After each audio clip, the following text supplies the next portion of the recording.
What would you do if your bike has died on the road and there is no charger nearby? Finally, the day has come to me. I was somewhere here on this road in search of a charger. I had only 5% of charge left on my bike. Now this gives me a range of close to 4 kilometers. And there was a charger just over here. When I reached there were already 2 people waiting for the charger. I mean 2 means one was plugged to the charger and the second one was waiting. If I go there, I'll be the third person. So which means I got to wait for at least 2.5 hours for the bike to get charged. Who would want to waste that much of time? So I was in search of another charger nearby and it was somewhere around here, which was 5 kilometers away from this spot. But I had range of only 4 kilometers. I thought, okay, let's try it out. But the range is only 4 kilometers as per the dashboard. Now I don't know if I will really get 4 kilometers of range. If I can make it, it's a lottery. If else, that I'm on the roads. Let's see what happened. So guys, this is a pretty big challenge.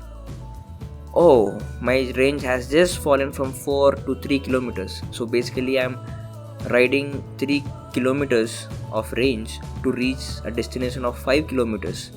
I'm not sure if I will make it, but I have started anyway. And now I need to squeeze as much range as possible from the bike. If you remember, I made a video how to get more range from your Ather. Let's see if those tricks will work here. Let me try to maintain as constant speed as possible, not more than 25 because the charge is very less.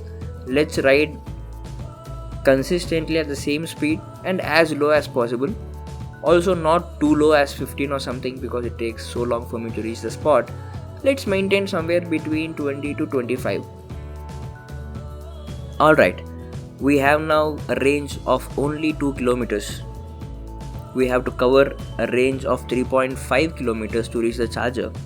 So this means we already got 500 meters more range from the bike than what was projected. Remember?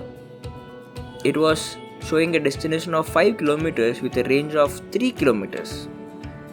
Now the range dropped to 2 and the destination dropped to 3.5, not 4. From 5 to 3.5. Seems the trick is working, so let's see if we can squeeze more range from the bike. Meanwhile, have you explored your Ather app? Here you can book an online roadside assistance. Like whenever you are on roads with no charge on your bike, or whenever you are in trouble while on the roads, some repair with the bike, you can just call them. But the problem is, it is free if you have subscribed to it. If you are not a subscriber, it will cost somewhere close to 2000 if you want to tow your vehicle. For example, if my charge right now, if it goes to 0% and if I want to tow my vehicle to the charger, it can cost anywhere between 1500 to 2500 to tow my vehicle, which again means you have to make this trip to the charger. So which means, fingers crossed, the tricks I'm using should work and I should make to the charger with charge left in my bike, or at least as close as possible to the charger. So back to the journey. So far we seem to be getting a range of 2 kilometers, which is pretty good still. And the charger is around 2.9 kilometers away. So I think the trick of the constant speed is working. And by the way, don't forget to regenerate your bike, particularly in such low charge situations. Those extra 100-200 meters that you might get from battery regeneration can really be of very high value. Speaking of which, would you like to know what is the maximum range that you can squeeze from your bike with the battery regeneration?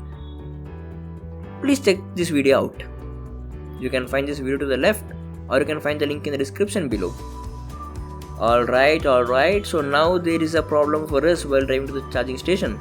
There is a flyover. The flyover is something which puts a lot of load on your battery while you climb. So which means it just kills the range so fast than the normal road. But while you regenerate from top of the flyover to the bottom, it gives you so less range. The battery regenerates very less, not more than 50 meters, 100 meters. I think 50 is the maximum that you can get, or probably less than that. Okay, so we are climbing the flyover. I can literally feel the load on the battery while I climb, from the sound and the struggle it takes to take me up, particularly at these low speeds, So we came down the flyover trying to regenerate as much as possible. Finally, we have a range of only 1 kilometer left, and we have to cover a distance far more than that. Oh. Finally, the bike has died. Now I cannot start my bike. The motor is turned off. It won't turn on again until I charge it. And I think I made it well. We are as close as 600 meters to the charger, which is a pretty good deal, you see. Do you remember when we started, we saw that the charger is around 5 kilometers away and my bike had a range of 3 kilometers. We made it with a range of 3 kilometers to a distance of 4.5 kilometers. We have added 1.5 kilometers to our range simply by maintaining the constant speed, by regenerating the battery whenever possible, and by keeping the speeds as low as 25. That's because the charge is very less and we don't want to load the battery too much and to make it die somewhere in between. So let's pull the bike to the charger.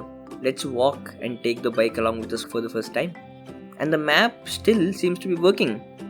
I think the battery source for the dashboard is not the actual battery. There should be some other battery for the dashboard. That is a pretty good thing, that we at least have maps to figure out where the charger is and to take the bike over there. I am glad I at least have that. So finally, after 20-30 minutes of walk with my bike, a hard walk, but it was okay, we made it to the charger, and finally my bike can charge and add some range to it. Now what's interesting from this experience of mine is that I had a lot of observations and interesting questions and the problems about the Ather fast charging network that we currently have. I have made a complete video talking about this. If you want to take a look at it, it's right over here. If you ever faced something like this, do let us know what happened in the comments below. And also remember, never let your bike die while you're on road. It's really hard to take your bike to a charger. I was glad that I was at least 500 meters away from the charger. Make sure you keep some charge in your bike while you go to the charger. If you like the video, please like, share and subscribe to our channel. Thank you for watching the video.